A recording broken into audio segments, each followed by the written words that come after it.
Hey everyone, welcome back to the podcast. I'm really excited about today's episode because we have a very special guest, Daniel. He's going to share his incredible journey moving from China to America. And trust me, you're going to hear all the ups, downs, surprises, and important lessons he's learned. Daniel, thank you so much for being here. How are you feeling right now? Nervous? Excited? Both? Thanks for having me, Emily. Yeah, I'm definitely a bit nervous. I mean, it's not every day you share your whole life story like this. But mostly I'm excited. It feels good to finally open up about it. You know, the whole experience was such a roller coaster. Some moments I still remember like they happened yesterday. I bet. And I'm sure a lot of people listening really want to know what it's like. The real, honest story, not just the highlights. So let's start at the beginning. What was life like for you back in China before you even thought about leaving? Okay, so I grew up in a small city in eastern China. Not a big place, just one of those quiet towns where everyone kinda knows each other and life moves slowly.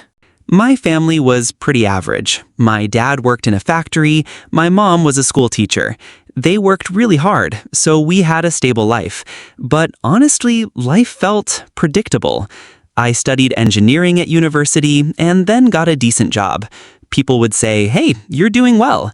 But inside, I felt like I was stuck in a box, you know?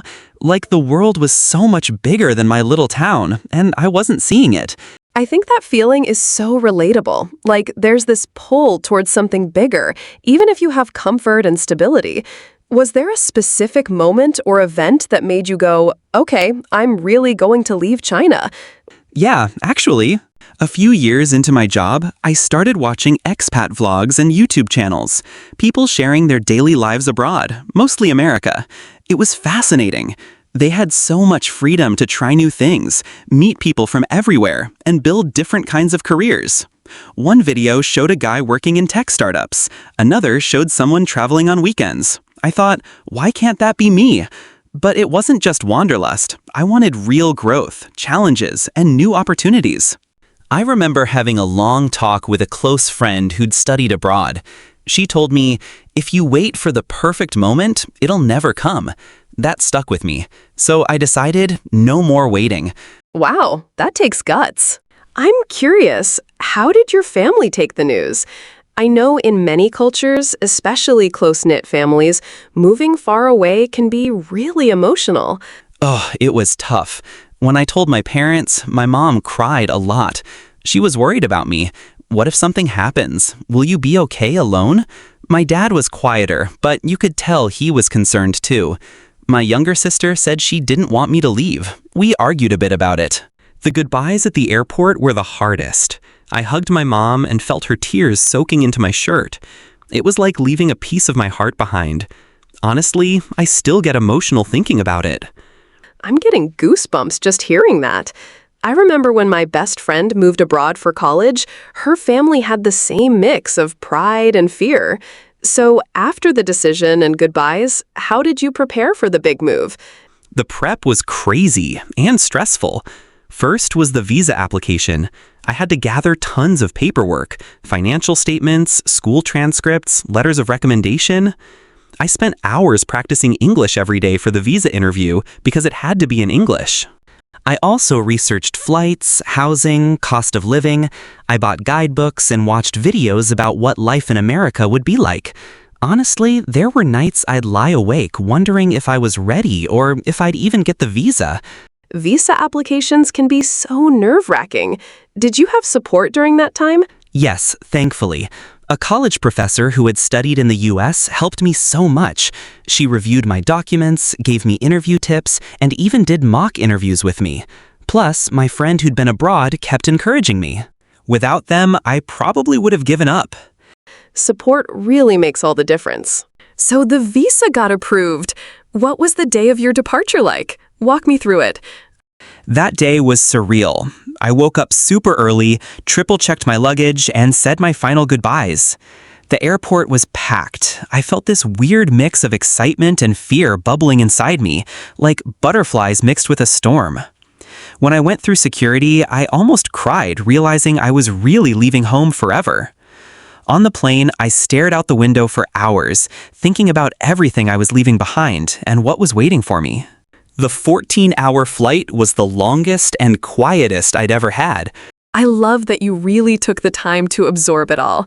I remember my first big flight abroad. I was trying really hard not to cry too. So when you landed, what were your first impressions of America? Honestly, overwhelming.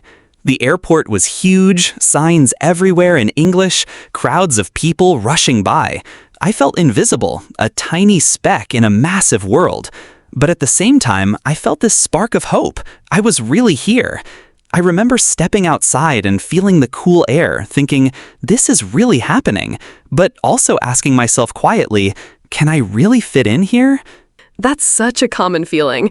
Did you experience culture shock? Oh yes, simple things felt strange.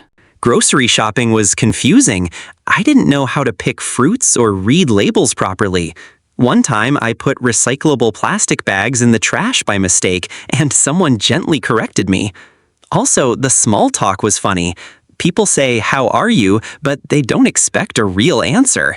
I kept trying to have real conversations, but people just smiled and said, "Good, thanks."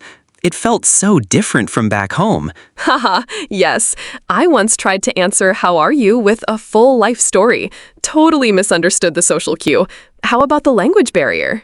Was communicating hard? Very hard. I understood some English, but speaking fluently was a huge challenge. Accents, slang, fast speech. I remember ordering food and accidentally asking for something I didn't want because I misread the menu. At work and school, I sometimes felt frustrated, couldn't tell jokes or understand humor. But I kept practicing by watching TV, talking to coworkers, and never giving up. That takes a lot of courage. How was finding work? Tough at first. Without perfect English or local experience, many jobs were close to me. I took whatever I could find. Cleaning, delivery, whatever paid the bills. It was humbling but temporary. I also took free community classes and volunteered, which helped me meet people and build skills. And the loneliness. How did you cope being so far from family? Loneliness was brutal sometimes. I missed my family and old friends every day. There were moments I felt invisible, like I didn't belong anywhere. But I joined language groups and cultural meetups, which helped a lot.